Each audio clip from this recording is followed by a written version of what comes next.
out of bed, bitch. All right, guys, Greenhouse HVACR. We are at the Watch Home Show. Okay, that's step one, baby. Let's go. Step two. Greenhouse HVACR, guys. We're back. We are downtown. Time to wake up, bitch. Get up. Get up. Get up.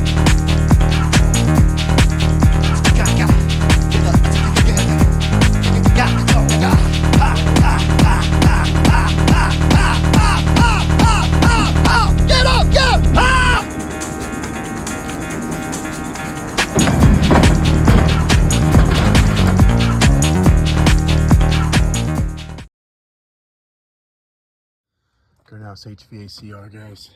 We are loaded up. Truck's a mess. Greenhouse HVACR. We're down here, and these are our rations. Check it out. Can you show me some of what you're working with here? What are you working with? I got some salty ass nuts. Salty nuts? This guy's got like a spread. He's like actually doing it. But this is mine right here. So here we have a nice Chipotle wheat tortilla with some nice cheese spread there. We got some beans combo going on here. Here we have the delicious seafood stuffed ravioli. See how that's cooked. You want it to just be nice and perfect. But honestly, the only thing that keeps me going, guys, is this right here. This little tiny bottle. Yep, guys, just pepper some of that on there. There we go. It's ready to eat. That's good. That's why you should not have less. Greenhouse, HVACR, HVAC. Check this out. It's one of them. You just want, when you cut it, you want to see the tender center. Make sure it's a light pink. That indicates that it's cooked medium. Did you get that? What does this look like on camera? Like gelatin? They're like, ooh, honestly, the delicious gelatin. This looks like a bunch of stuff. It's pretty good. Looks like a bunch of just miscellaneous stuff. Delicious flavor profile. Look at this guy. Oh yeah, bro. I go the whole 9 yards. I gotta make them. You are not eating the same thing. This is what we're working with right here. Beef ravioli and meat sauce. Also had the beef ravioli and meat sauce. And he has the Southwest style beef and black beans. That's a good one. That's a pretty good one. They're refuting to more primitive tactics, such as making loud grunting noises and fighting each other for various food, nicotine, and sleeping time. And most importantly, time in the head. Other than there will be fire watch at all goddamn times.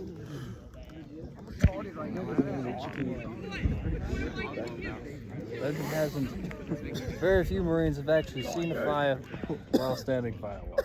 And now that we're here for the Army, because they can't go that far, it's a long way to the bus.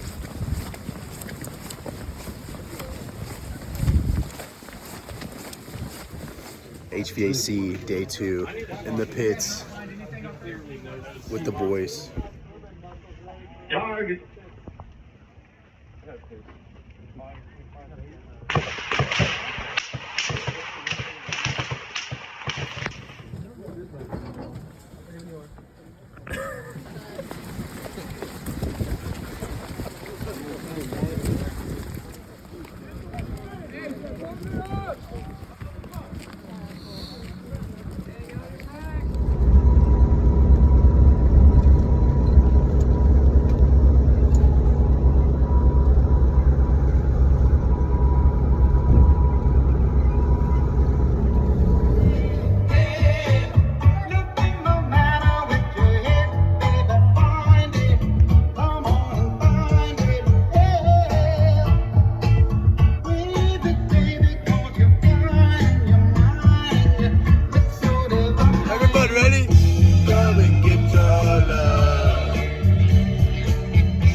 Greenhouse HVACR, HVAC, coming to you guys from my back porch. So this episode is about how I got into HVAC, how it all started for me. Very random. Again, I'm making a few episodes that have nothing to do with HVAC before we get into the business and the technical side, so people can kind of understand where I'm at and sort of my journey and everything like that. So for me, in 2018, I enlisted into the United States Marine Corps Reserve. At that time, going into the reserve, there were like X amount of MOSs depending on where you lived. Where I live, they had military police, they had tank operator, they had field communications or radio operator, or repairman.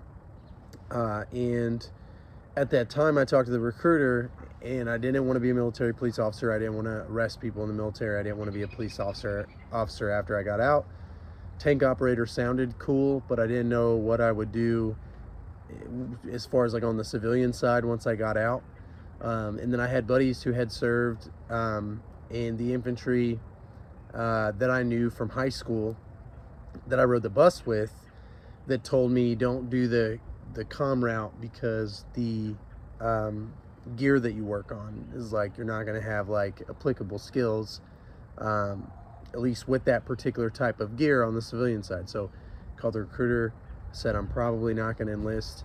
At that point, a lot of people in my family were in the military. Grandfather was a hospital administrator and a full bird colonel in the Army, and that's where he met my grandmother, my mom's parents, and then my dad was a CH-53 helicopter pilot in the Marine Corps, and he went through OCS.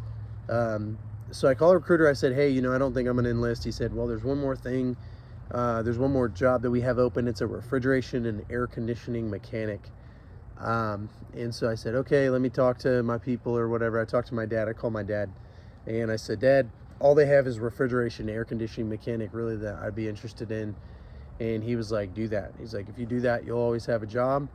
So I went in, went to Paris Island in July 2018, Lima Company, platoon 3078. Then I went to hotel company at MCT for Marine combat training. Then I went to the schoolhouse in Courthouse Bay on Camp Lejeune for the basic refrigeration air conditioning technician program, which was about 9 weeks long.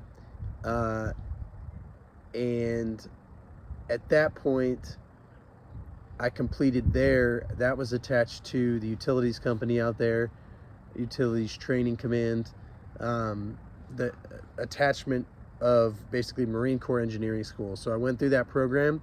I came back home. There were a few big companies in Louisville that I wanted to apply to.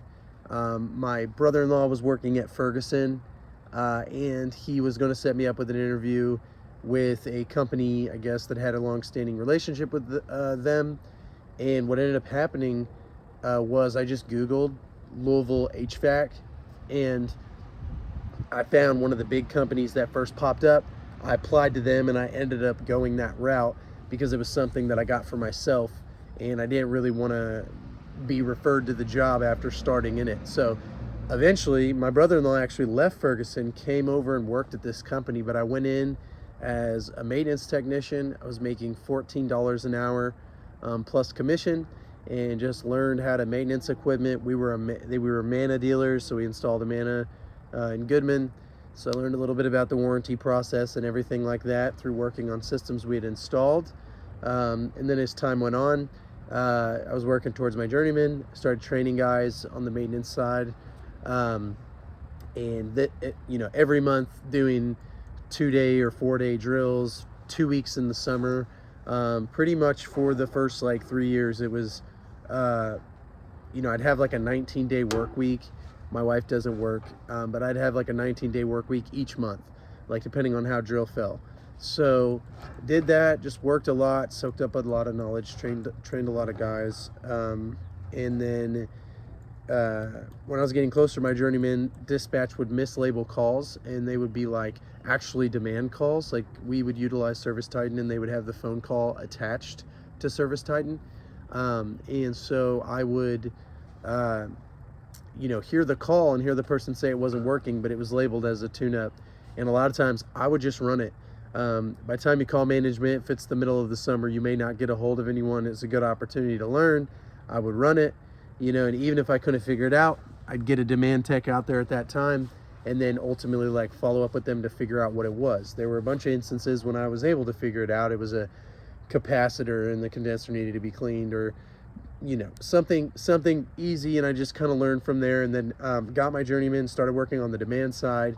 Then I started training service techs. Did that another probably 1.5 years, 2 years. Then we went to where we were coming up on. It was 4 years in the trade for Kentucky. For the state, you need 2 years as an apprentice and then 2 years as a journeyman to be able to apply for your master's after you pass your test. So I went in July of 2023, passed my test on my first try. My journeyman test, it took me 2 tries. My first time I was taking my journeyman test, my mom actually passed away a few weeks before the test, and maybe even less than a few weeks. And I was like, I'm gonna do this for mom. And I sat down with the lady for the score, and she was like, you got a 68. And I had like 1.5 hours left of time. And I was like convinced I got it. It's open book too, right?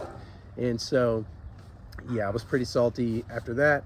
And the next time I took the test, rest assured, there was like 10 minutes left.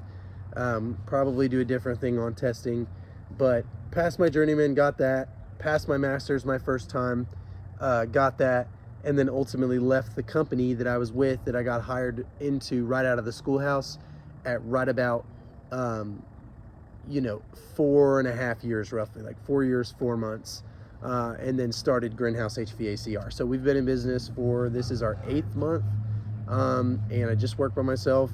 I don't have any employees. I do the administrative, pretty much everything through House Call Pro. I've got a number parked.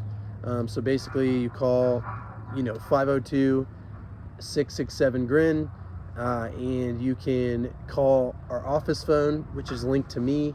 I answer the phone, I take the calls, I do the estimates, I do the repairs, I have the relationships, and it's developed to a point where I knew that I wanted to sell something that there wasn't a definitive contractor for locally. Not the biggest fan of Trane, even though there's plenty of Trane, vendors here. Not the biggest fan of Carrier, and didn't really want to do Goodman and Amana because I worked with it for so long. So I ended up going the Rheem route. Now I'm a Rheem Pro partner through Ferguson. So we also carry day and night is another option, but really it just depends on the lower efficiency things, or if it's like a weekend. There's other options that we have too that we might install, but that's pretty much what we've been going for. And that's like a very, very condensed version. Could almost make a video separately about each one of those portions, but I've got about 2 months left on my 6-year Marine Corps contract, and it's been a whole lot of ups and downs, a lot of bad and good experiences.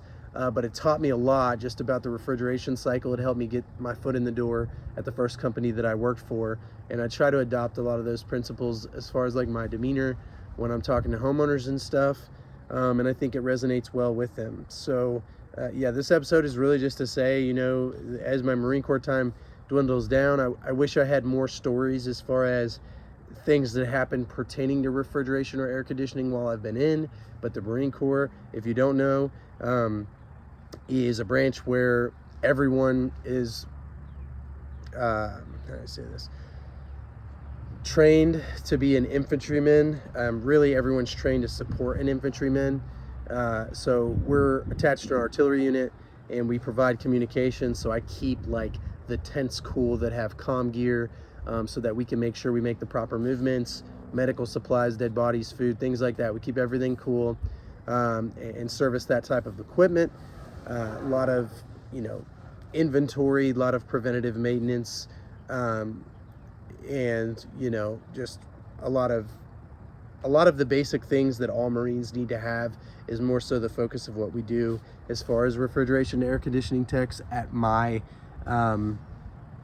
particular unit. So this was just a video to show you this was the range where the company shot drill, some of the company shot drill, and we made the most of it. And I was really glad to be back home with the kids, today is Wednesday of the following week, and it is probably 72 degrees, maybe 75 degrees, and having been 30 and 40, it is starting to feel warm. So it's going to get extremely busy. It's going to be a good time to make plenty of content. I'd really appreciate it if you guys would like and subscribe to the channel, share it with your friends. If you have any questions, reach out, comment.